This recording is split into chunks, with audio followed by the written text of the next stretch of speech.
All right, in the last recording, we talked at length about switch statements. I just want to give you a little bit of experience with them, and I'm winging this.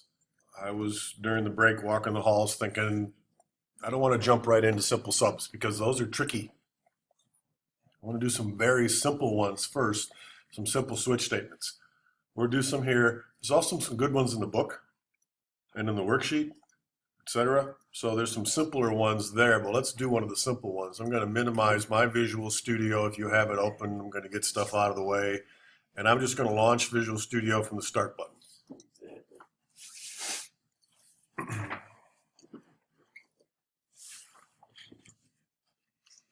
I'm going to use the File New Project, or this button right here, New Project.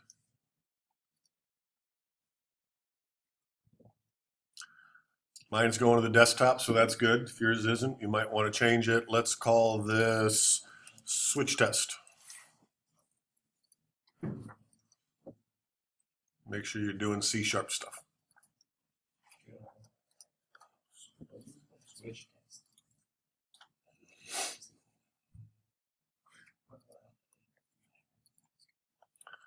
All right, the first one, the first little test we're going to do, I'm just making some room here, it doesn't really matter. First little test we're going to do, and I'm not putting icons on this, nothing. That's not the point, right? This is not going to be a finished app when we're done. The first example is my speak to, let's call it the Dr. Doolittle app. Speak to the animals. So I need 3 radio buttons. I'm going to go to the toolbox and common controls and radio buttons. I'm just going to add one and then I'll control drag to copy it. Just so you can see better, I'm changing the font size of my form. You shouldn't have to do that.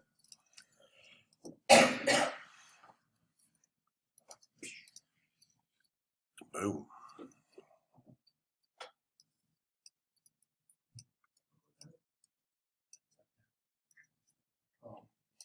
And now I'm going to command, control, drag that to make 2 more.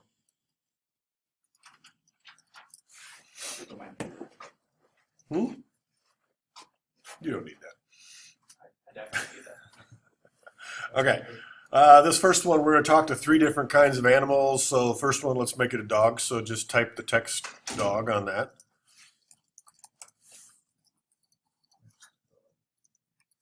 Now let's make it more interesting. Put the dog's name in there. So Fido, good original name. And what's the kitty's name? What do we call cats? I don't even know.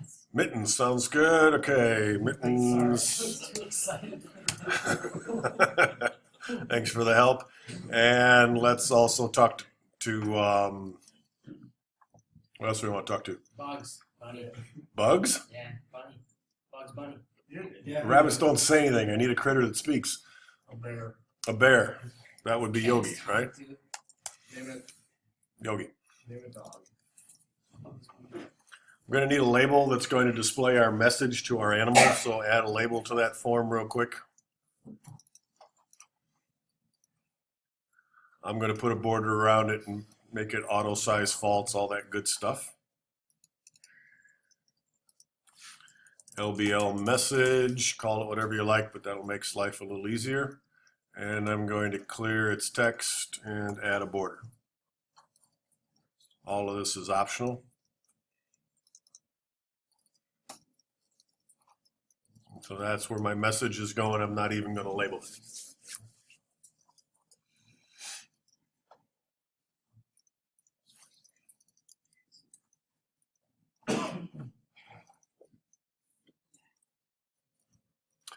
What we forgot to do is name our radio buttons. So let's go back and name them. I'm going to use the animal name instead of the, like RDO dog. That way I can change the name if I want and not have to change my logic. So I'm going to call this RDO dog and then click on mittens, and that's RDO cat. Remember, you don't have to come back over here to rename it. And RDO bear.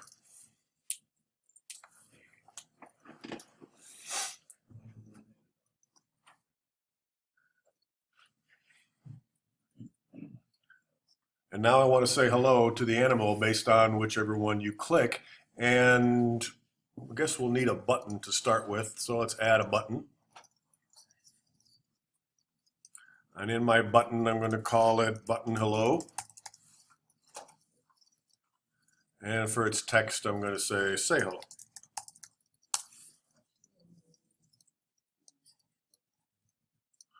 Not going to worry about tab order. We'll figure that out if we need to.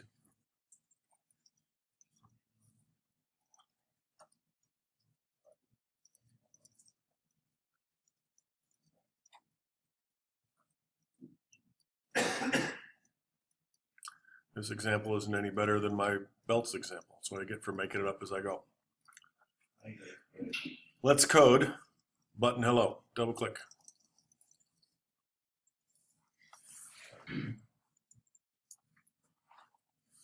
Inside of here, I want to figure out which radio button the user clicked.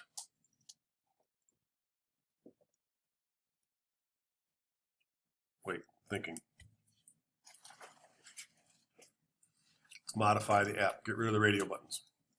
Or leave them there for right now, but add a text box. Just came up with the easier solution here. Let's call that txt animal. Let's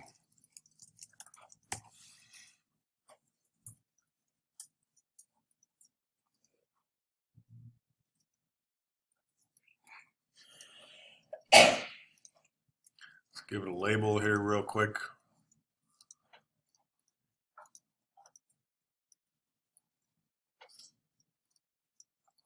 And I'll put the word animal in there.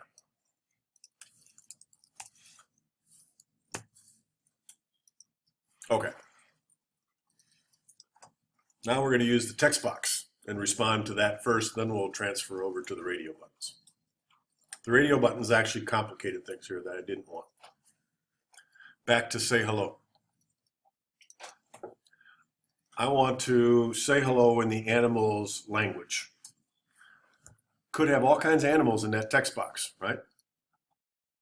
First thing I should do, because I've always taught you to do this, is transfer the contents of the text box into a variable.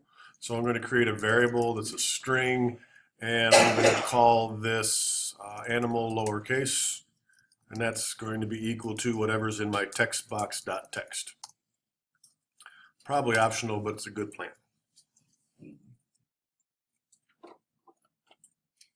And now I want to either say woof or meow or tweet or grr or no, I don't know. Right? So I got at least 4 different animals I want to communicate with. That's a switch statement. So type switch, parentheses, what animal is it? That's what usually you put a variable in there. What's in my animal variable? And then we list all the choices. But first I put my end switch, and I like to label my end curly brackets so I don't get confused. Now for each case that we want to deal with explicitly, we add a case. Let's start with dog. And to make our life easy, let's make it lowercase. Colon. If it's a dog, then in LBL message.text, I'm going to say woof.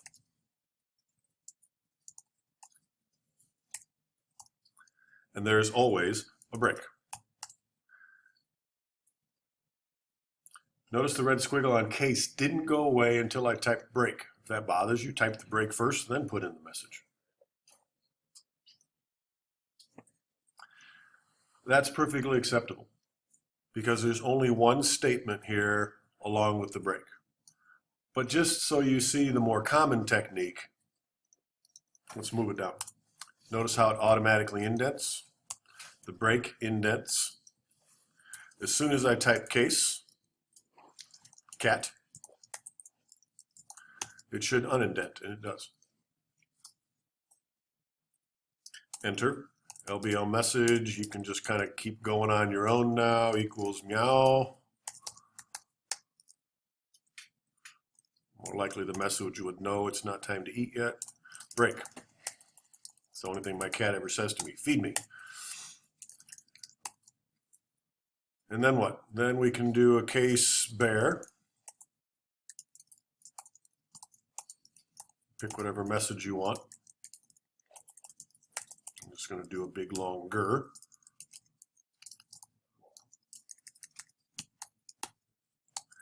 And then what if it's an animal we don't know how to talk to? We're Dr. Doolittle, don't know how to talk to this animal.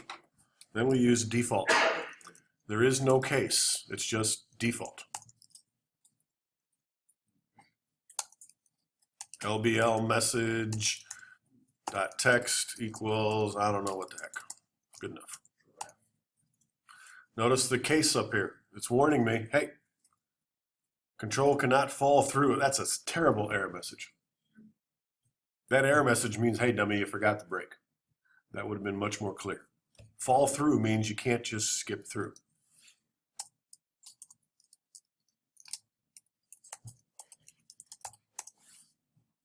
Same thing with the default. It needs a break. And the break is always the last command in the case.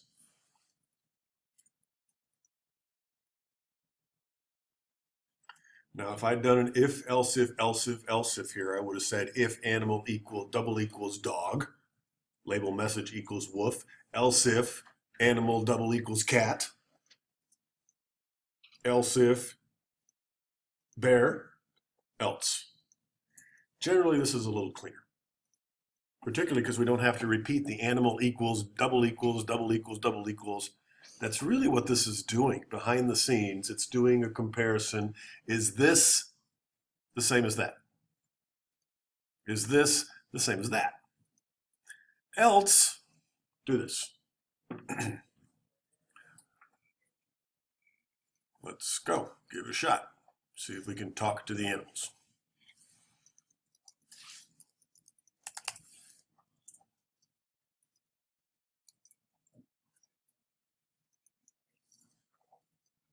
Dog seems to work. And if I wanted to thoroughly test this, I should test them all.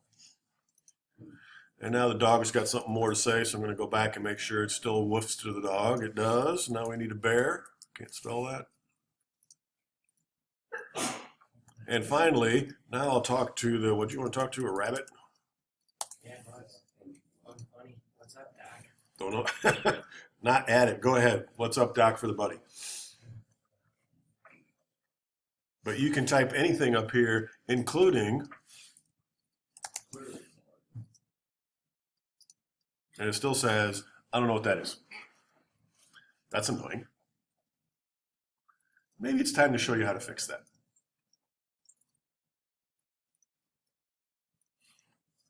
Everybody's working? Or should I pause and help Paul run around here? Okay. Talking to the animals? All right. Let me now show you how to fix it so that the animal case that the user types doesn't matter. Right here after the text, strings have the ability, we can tell strings to turn yourself into a lowercase string. To lower. So no matter what the user types, I don't mess with what the user's typing. I think that needs parentheses. There we go. Doesn't matter what the user types. I take what that is, convert it to lowercase temporarily, and store it in my variable called animal. That's a quick fix, isn't it? There's also a to-upper. If you use to-upper, then you better capitalize all these in your cases because they have to match. If I accidentally type a capital C here, I am never going to get to cat because there will never be a capital C in cat this way. But now I can test it again and type in the uppercase dog and it speaks. It's a real quick fix. I think somewhere at the end of these unit 4 or 5 notes it talks about to upper, to lower because it comes in handy. What else growls besides a bear? The lion. What if I want to talk to the lion? Then I add a case lion here, all lowercase, colon. That's it. This says for lions and bears, growl at them.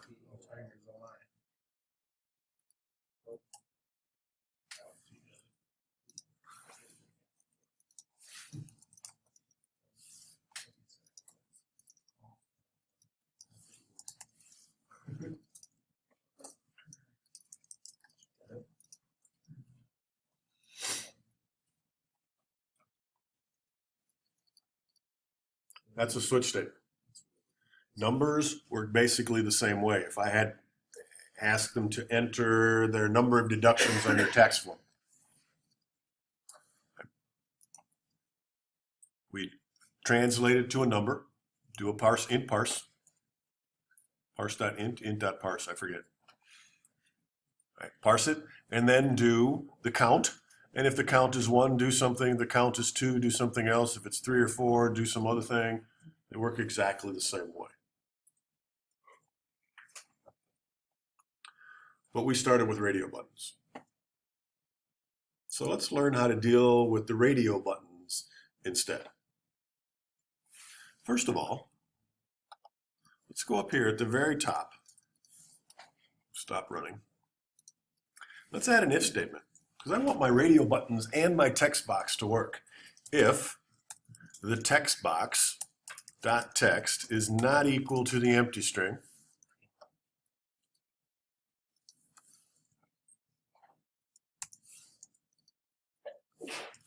do all of this stuff, everything, all the way down to the end switch. So I'm going to indent them, end if, right down there.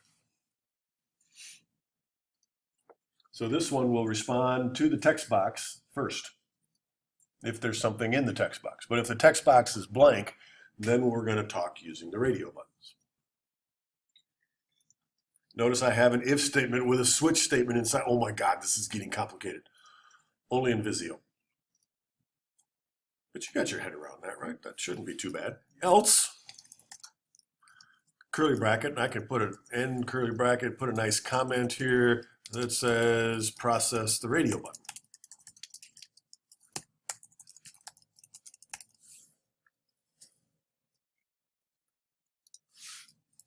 End if. Now there are 3 radio buttons, and our question is which radio button is selected? That's one question. But we need to use one of those tricky techniques to figure out which radio button is checked.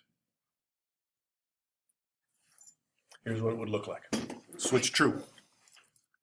Switch parentheses true. Curly bracket end switch. Mark those right away so you don't forget.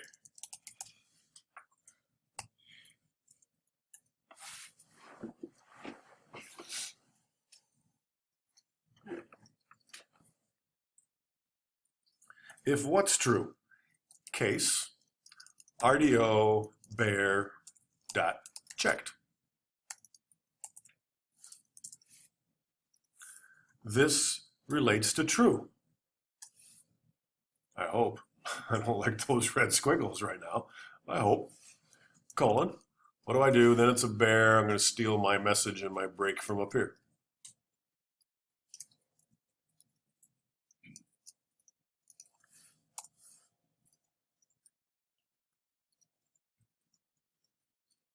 Really? You don't like that?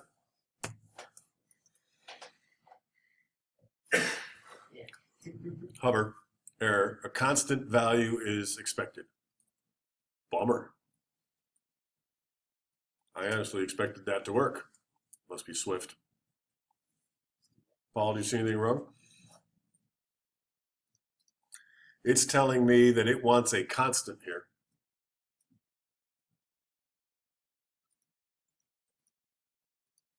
I would have sworn that was going to work. It's not going to work. So how do I solve it if I want to use my radio buttons? I go back to if else's. That's one way.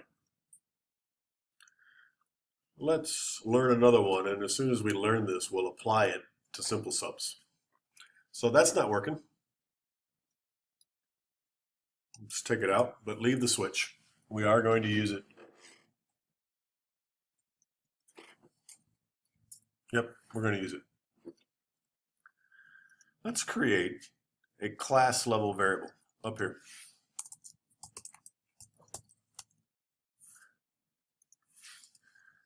And we'll call it animal. I already have one. That's right. Make another one. This is the name, and that should be a private, right? It's not a constant, but it is private because it's up above there. We haven't seen one of these before. This is the first variable that's class level. Why is it class level? Because I'm going to use it in two different places. This is the name of the selected animal.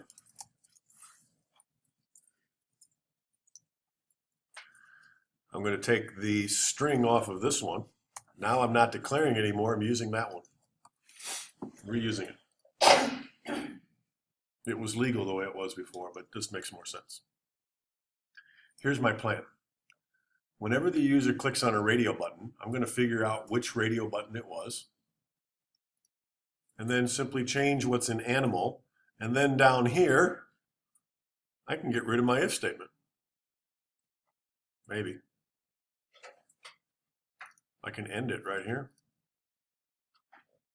Yeah, changing my plans. There's my end if, there's no else. Sorry, I said I'm winging it. This was a better idea. I'm going to pretty up my code. Remember, you do that by going Advanced Format Document. If the animal.text is not equal, if the text box is not empty, use it for the animal. Otherwise, use this one, whatever's up there.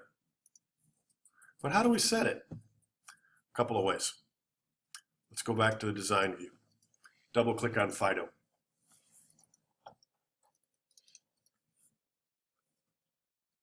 Notice I get an event handler. A check changed event.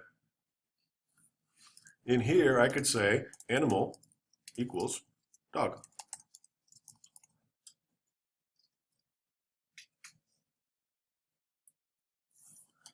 I'm going to double click on the next radio button. Animal equals cat.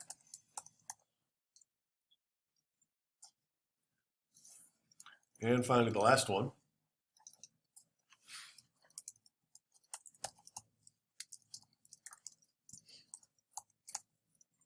There.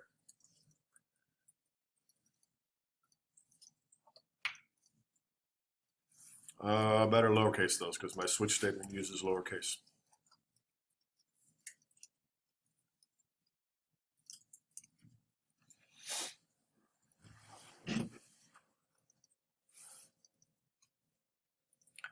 This will work, but imagine if I had 10 radio buttons and you poor programmers in Volker's class have to describe every one of those methods and alphabetize them. Ugh. Let's make sure that it works. But let's first envision what's going to happen. We're on the form. The user clicks a radio button. Why is Yogi selected? Did I tell it to do that? No.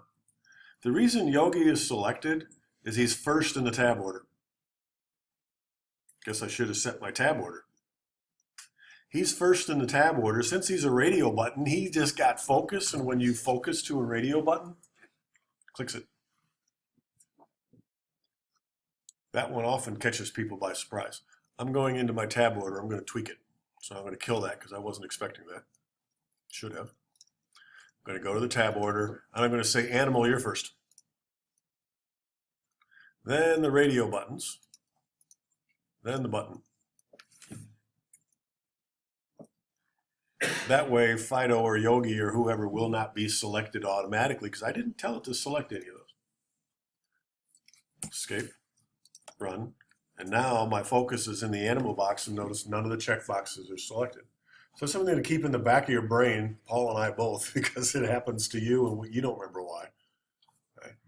That if the radio button is the first thing in your tab order, or you set focus to a radio button, you don't just put a box around it, you select a radio button. All right, so let's picture what happens here. My text box is still blank. I click on Fido, and then click the Say Hello button. When I click on Fido, what happens? Behind the scenes, when I click on Fido, that's the dog button, it sets this variable up here called animal to dog. Because it's class level, it doesn't go away, does it? Remember, inside a method, they go away. But this variable is class level, so it doesn't go away and it keeps its value dog. If I then come back and say, you know what, I don't want to talk to Fido, I want to talk to Mittens instead. When I click on Mittens, the mitten check changed event occurs and animal gets changed to cat. Same thing when I click the bear. And then finally, when I click on the OK button or the send the message or talk button, we come in here and say, is the text box blank? If it's not blank, it is blank, so we skip that. And then we start looking. What's an animal? Is it dog? Is it cat? Is it lion? Is it bear? Can't be with the radio buttons, right? Is it anything else? Can't be with the radio buttons. And it'll say the right words because the radio button check changed events put the right name in the animals. Quick test. Where'd it go? Fido, speak.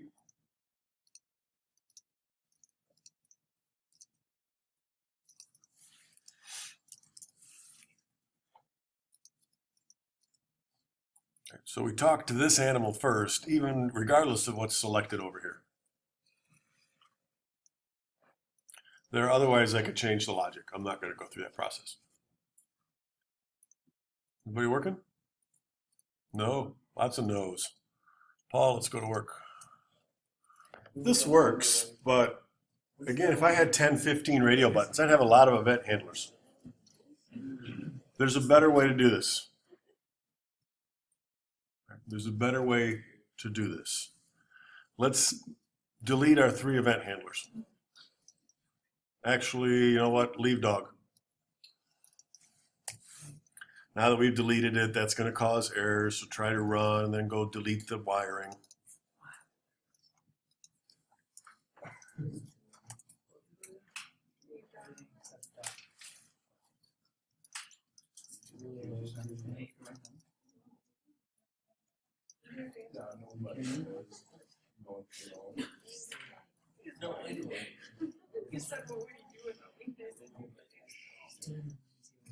Everybody got the event handlers, should be able to run again. It won't work, but it should run without any errors. Okay. And now what we're going to do is change the name of this method. The one that says RDO dog. This event handler, check changed, when we're done, is going to handle all of the radio buttons. One event handler, all the radio buttons are going to get wired to it. Since they're all coming here, it's not just going to handle RDO dog. I'm going to change this and say RDO animal. Just make it a generic name. And yes, you want to come in here and change it everywhere.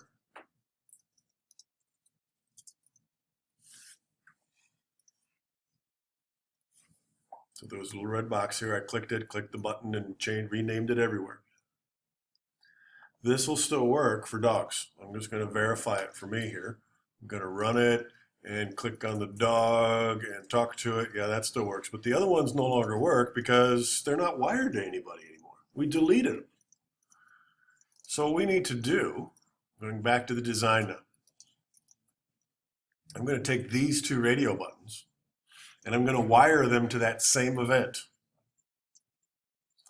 I almost control dragged them, Paul, just so you know. In Swift, you control drag to wire. Select them both, shift click. So if I had 15 radio buttons, I would have one done, or you did it, dog, and I would shift click all the rest and wire it, that's the lightning bolt, which the check changed event right here, check changed, wire it to RDO animal.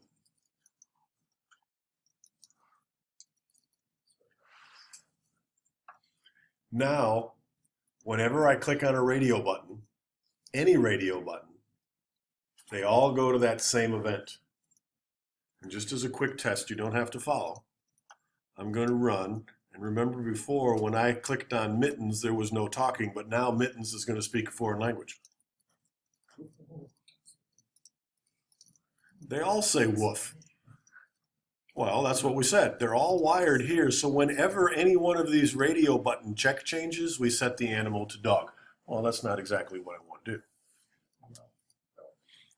I want to figure out which radio button was it, because there's 3 radio buttons all going to this same event now. I need to know which radio button it was. The sender tells me who it was. If you have more than one object wired to the same event handler, the sender tells you which one was it. Okay, that's nice. What do I do with that? Let's create a variable. We're going to create a string variable. And we're going to call it which animal. Just making up names as I go here. And what's that going to be equal to? It's going to be equal to the sender. No, that's not going to work. The sender is a radio button, right? I know it's a radio button. I know it's a radio button. I want that radio button's text or its name. I can use any of those. Let's use the name because it's a little more generic. Dot name. Oh, there is no name. Bummer. So what we have to do is first cast the sender as a radio button. Here's how you cast it, just like we cast a double. What we're telling C# here, this sender thing, notice its first type is an object. It's something. I don't know what type it is. It's something. We're telling it, trust me, it's a radio button. What if it weren't? This crashes and the stupid programmer better fix it. But we're basically saying, hey, C#, shut up. I know that you think it's an object, but I'm telling you it's a radio button. Now I want its name, but I want the name of the radio button, so I have to put parentheses around this. You're going to steal this code. Dot name.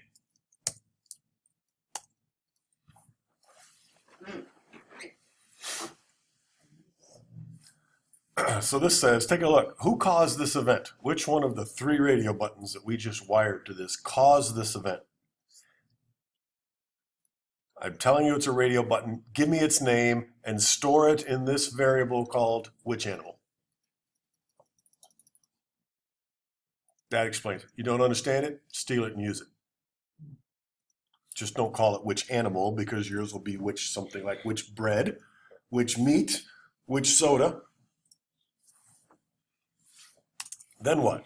Now this is a string and I can use strings in a switch statement.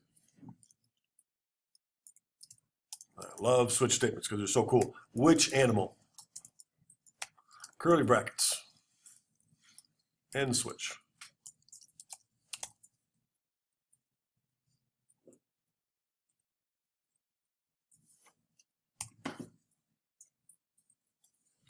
Case. What's the name of the first radio button?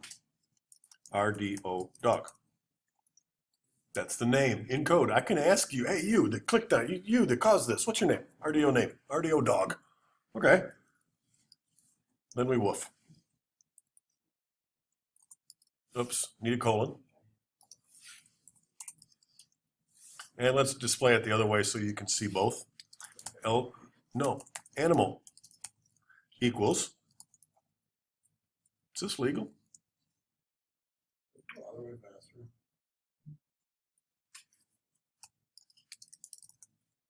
Can I use a capital dog? I was looking up here. Where do we change its case? Oh, not only if it's a text box. Okay, so no, I can't do that. Dog.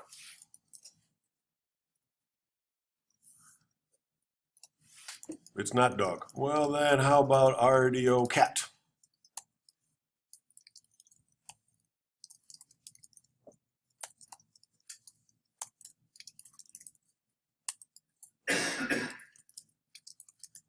And this one, I could use a default, but here I kind of break my rules.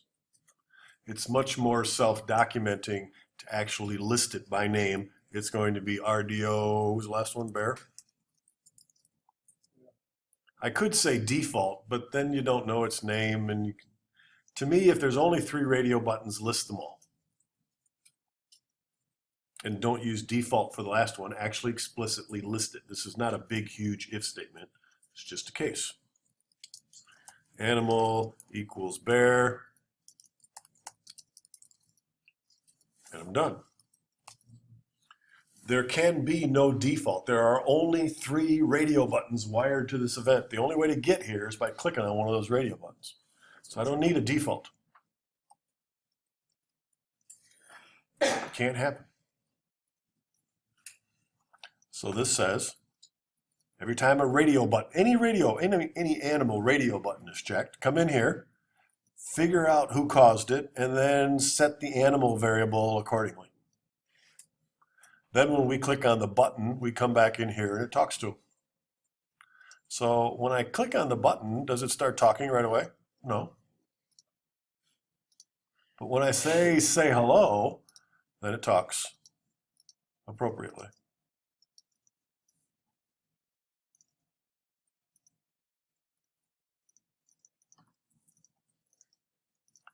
Let's take 5 minutes and go do the same thing for bread, because that's where we started. You can save this and use it as an example. It's got some good stuff in it for how to use switch statements. I'll close mine. I'll even put mine up on OneDrive when I'm done. I would say most of you are tired. Sit back. I'm going to use the exact same technique for bread. I'm going to create an event handler for bread. And every time the user clicks on a bread, I'm going to remember which bread it was. And then when it comes time to calculate, I'm going to calculate. So here's how I would do that, and it'll be, the recording is going. I'm going to create an event handler for wheat. There's my check changed. But this is going to handle all 3 kinds of wheat, so the first thing we're going to do is change its name. Because RDO wheat is misleading. That would tell the maintenance programmer that this is only handling wheat. It's not true. It handles any of the bread.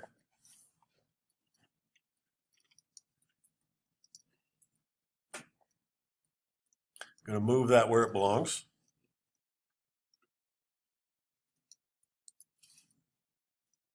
Check soda, check bread is its name, so it'll go in here. That's actually, oops, it's RDO, it's not check. So it was good where it was. This method saves the name of the most recently selected bread.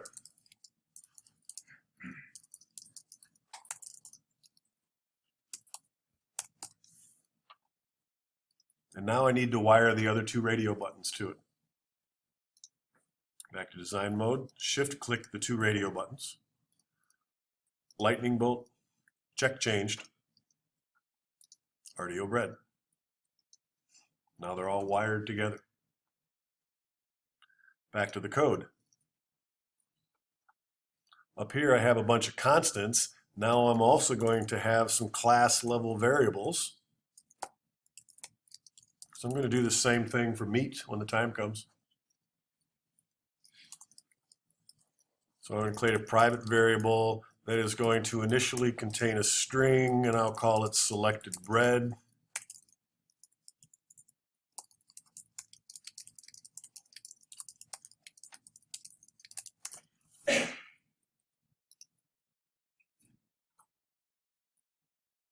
And then in here, I'm going to do that, change the radio button into a string magic. String which bread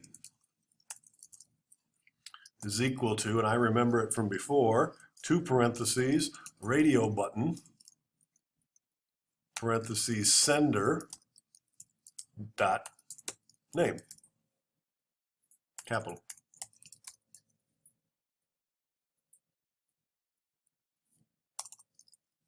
Switch, which bread. This sounds familiar because it is. We're going to use the same technique.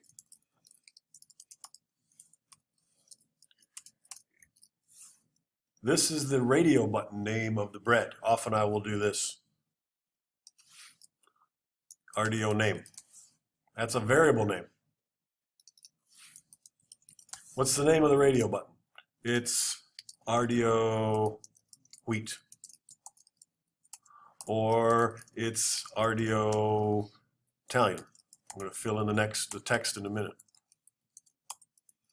Or it's RDO sourdough.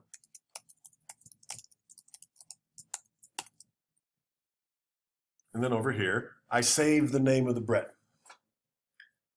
Now, I'm going to save a little bit of time here. When I get around to calculating, up here I'm going to have either wheat or sourdough or Italian stored in that variable, right? And then I'm going to come down here and I'm going to say, let's figure out the price of the bread. And I'm going to replace my else if with what?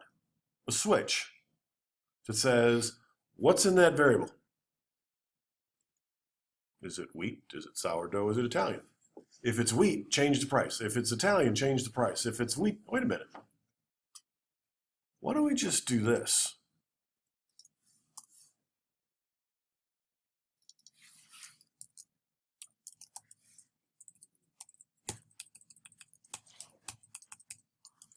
Why don't we use the switch statement once? And if they pick RDO wheat, we set the bread cost right away, right now. Why save the name? Probably don't need the name.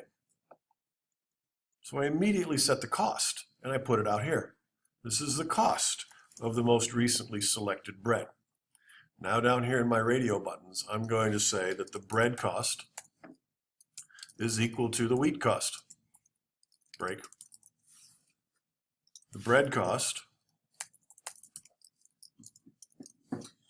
is equal to the Italian cost.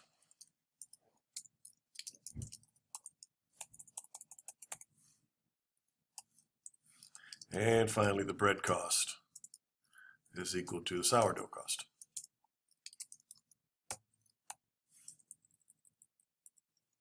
So now, every time I click on a radio button, my program figures out the appropriate cost for the radio button and saves it way the heck up here. And none of this is necessary anymore. It's a replacement for that. My comment might be that the bread cost is determined by RDO bread check changed. It's not done here. It's just it's available to me already. Let's come into here and set a breakpoint. Go. Being brave. Italian is selected. The price was $1.90 if I remember right. I'm going to hit calculate and my program is going to stop. I never clicked this, did I? Oh yes I did.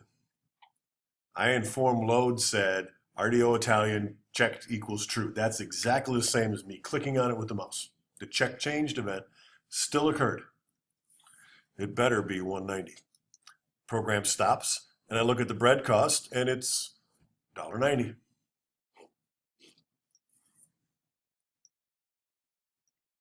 Go. Wheat. $1.70. Whenever I click on a radio button, it changes the cost immediately. So I don't have to calculate it or figure out that I clicked on the wheat button and then later ask the same question. Did you click on the wheat button? This is the cost. I'm saving us a step here. The breakpoint just lets us look. The program is actually displaying the cost down here anyway, so let's do one more and make sure that one works. It does. So we can't process radio buttons directly in a case statement. But using some fancy code that I've showed you, and you don't always need to do this, but works really well for radio buttons. Using some fancy code, we change the radio button into the name of the radio button.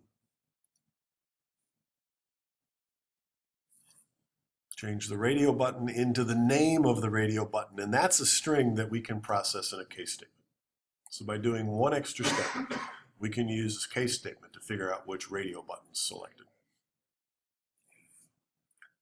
Your brains are full.